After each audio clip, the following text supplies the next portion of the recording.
fast, sitting here praying that this night's gonna last. You got it all on tap, I'm loving your vibe, always have your back. We like all the same tracks, listen all night in the sheets all black.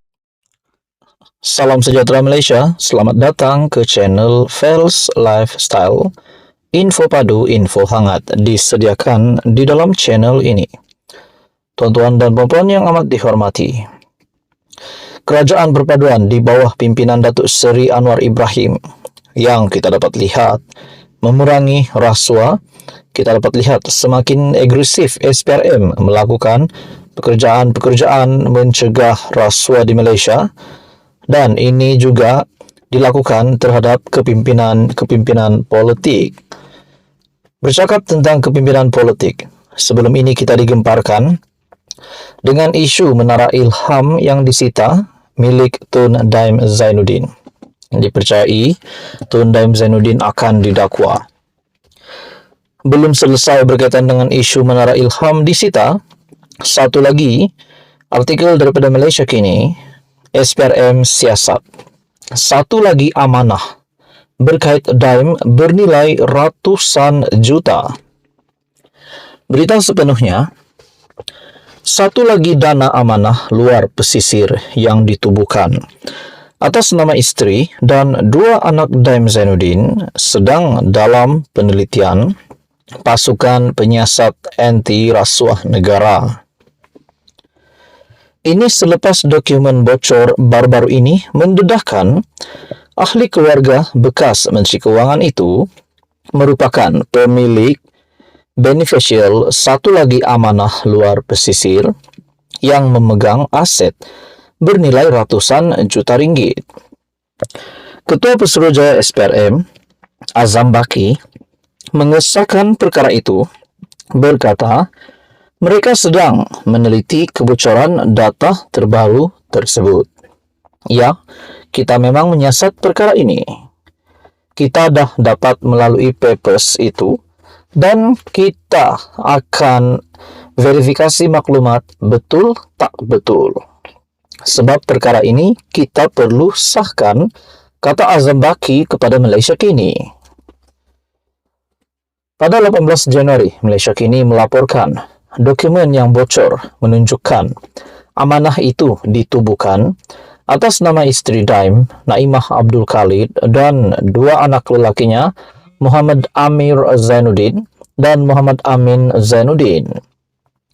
Dokumen itu diperoleh Konsortium Penyiasatan Kewartawanan Penyiasatan ICIJ dan dikongsi dengan Malaysia Kini.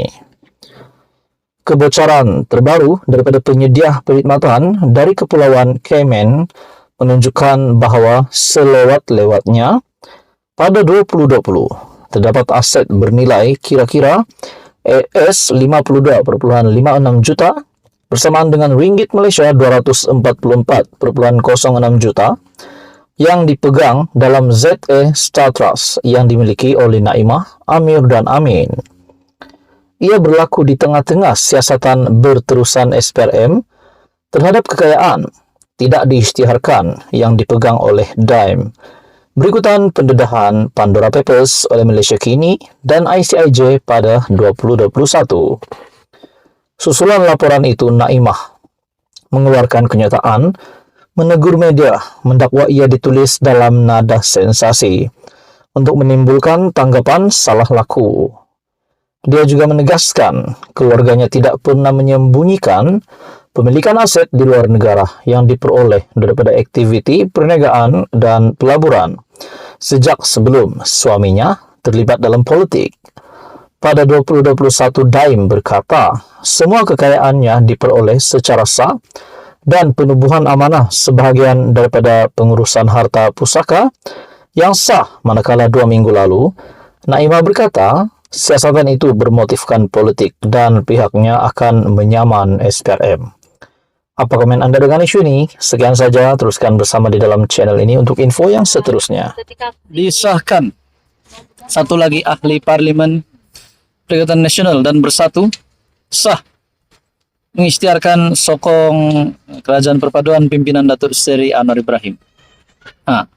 Satu lagi MP Dan ini tidak mengejutkan rasanya disebabkan terdapat kepimpinan politik sebelum ini yang sudah menyatakan bahwa terdapat 8 lagi ahli parlimen daripada kepimpinan Perikatan Nasional yang akan menyatakan sokongan terhadap kerajaan pimpinan Datuk Seri Anwar Ibrahim.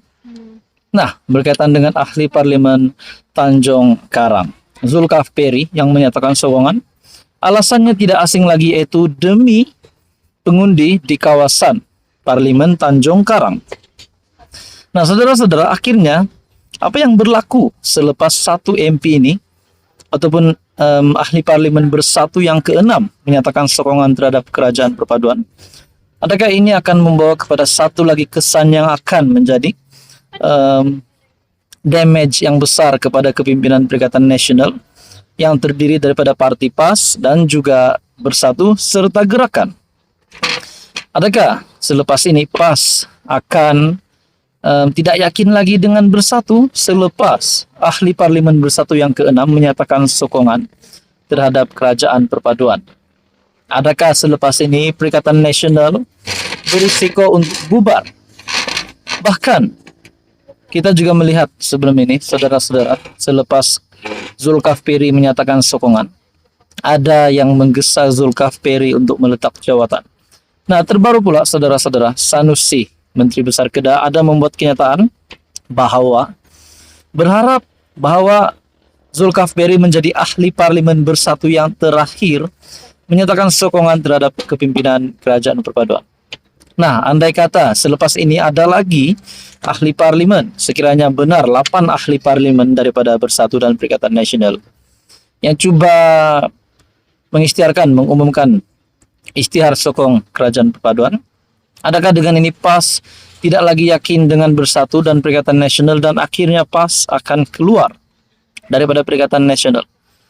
Nah, saudara-saudara, semua ini menjadi satu persoalan yang amat rumit dan satu persoalan yang menjadi tanda tanya kepada ramai orang, terutamanya peminat-peminat politik. Nah, tuan-tuan dan puan, selepas Zulkifli menyatakan sokongan, Menteri Besar Kedah Muhammad Sanusi membuat kenyataan bahwa berharap ini adalah ahli parlimen terakhir yang menyatakan sokongan. Bahkan Menteri Besar Kedah dalam satu artikel daripada Malaysia Kini juga menyatakan MP sokong Perdana Menteri sebab dibiar kelaparan.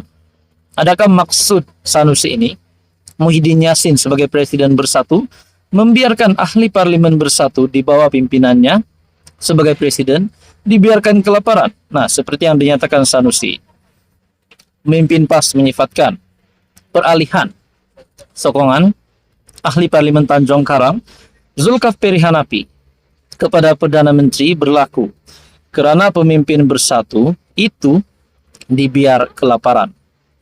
Pengarah pilihan raya PAS Muhammad Sanusi berkata dia berharap Zulkifli adalah pemimpin PN terakhir.